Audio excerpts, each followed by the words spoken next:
Salut à tous, on se retrouve aujourd'hui pour un nouvel épisode d'ActuOM, une nouvelle fois centrée sur le mercato qui approche avec pas mal de nouvelles rumeurs qui sont déjà sorties dans les médias. On va revenir sur tout ça tout au long de cette vidéo. N'hésitez pas à me suivre sur Twitter et Insta, vous pouvez aussi vous abonner en activant la cloche pour recevoir une petite notification dès qu'une nouvelle vidéo est disponible. N'oubliez pas le petit pouce bleu si vous avez aimé et de rejoindre le Discord pour parler de foot avec d'autres supporters sur le serveur. Avant de commencer cette vidéo, que pensez-vous d'un départ de Boubacar Kamara cet été? Pensez-vous qu'il est temps que le minot rejoigne un grand club européen pour donner un nouvel élan à sa carrière? Ou alors l'OM doit-il lui donner un énorme salaire pour le convaincre de rester? Donnez-moi votre ressenti dans les commentaires les amis. On entre directement dans le vif du sujet en parlant de Walter Mazzarri. Il était pressenti pour devenir le nouveau coach de l'OM, même si Sampaoli a semble-t-il eu toujours un petit peu cette longueur d'avance sur lui. Des négociations auraient eu lieu et le technicien italien a eu l'occasion de revenir sur cet échec dans les colonnes de France Football. Il a précisé qu'il avait été touché par le nombre de supporters favorables à son arrivée et qu'il aimait les clubs chauds comme l'OM. Il a partagé sa déception de ne pas avoir été choisi alors que c'était un projet qui lui aurait plu. On revient maintenant sur le dossier Valère Germain. On en parlait lors du dernier épisode, l'attaquant est courtisé, notamment par le Celta Vigo en Espagne.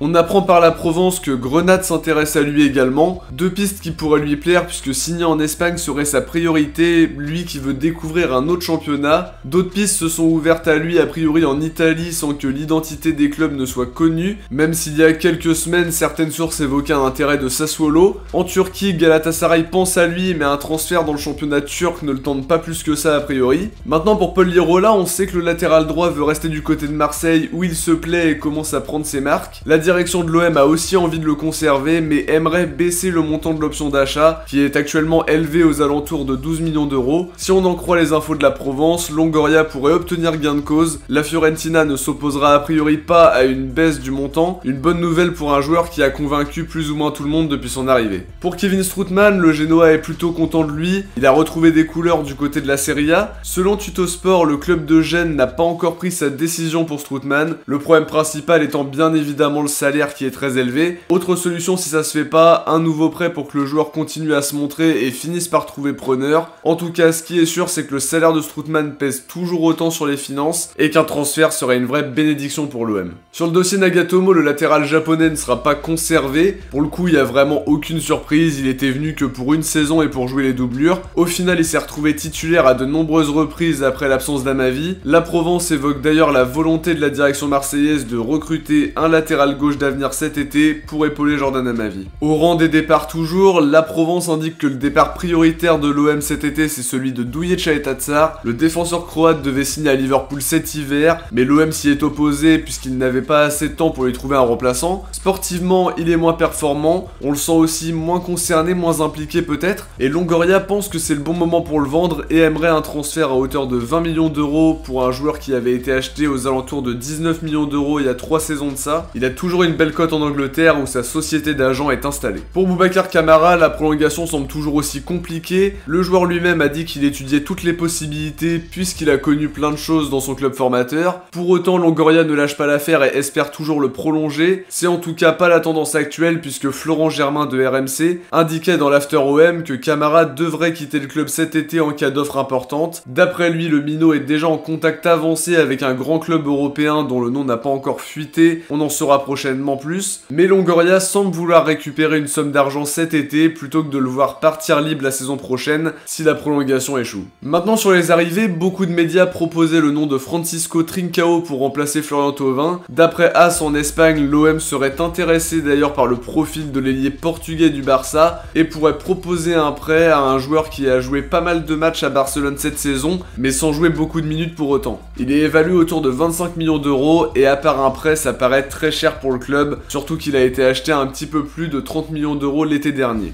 La dernière info de cette vidéo nous vient de Foot Mercato. L'OM aurait pris des renseignements pour Jérémy Boga. Pablo Longoria aimerait le faire venir au club cet été. Il ne restera qu'un an de contrat au Marseillais de naissance du côté de Sassuolo et Longoria pourrait profiter des bonnes relations avec le club italien après le transfert de Maxime Lopez cet hiver, peut-être pour négocier plus facilement. On parle d'une somme de 20 millions d'euros, Lyon serait aussi sur le coup. Malgré tout, si l'OM a les fonds, on sait que l'ailier est né à Marseille, qu'il rêve de jouer à l'OM, pense que c'est le bon moment pour réaliser son rêve puisqu'il serait vraiment un très bon renfort pour apporter tout de suite et pour l'avenir. Voilà pour les dernières infos concernant l'OM les amis, on arrive déjà à la fin de cette vidéo. J'espère en tout cas qu'elle vous aura plu. Si c'est le cas, n'oubliez pas de liker, commenter, partager. On se retrouve cette semaine pour analyser l'actu du club. Ciao, portez-vous bien et surtout allez l'OM.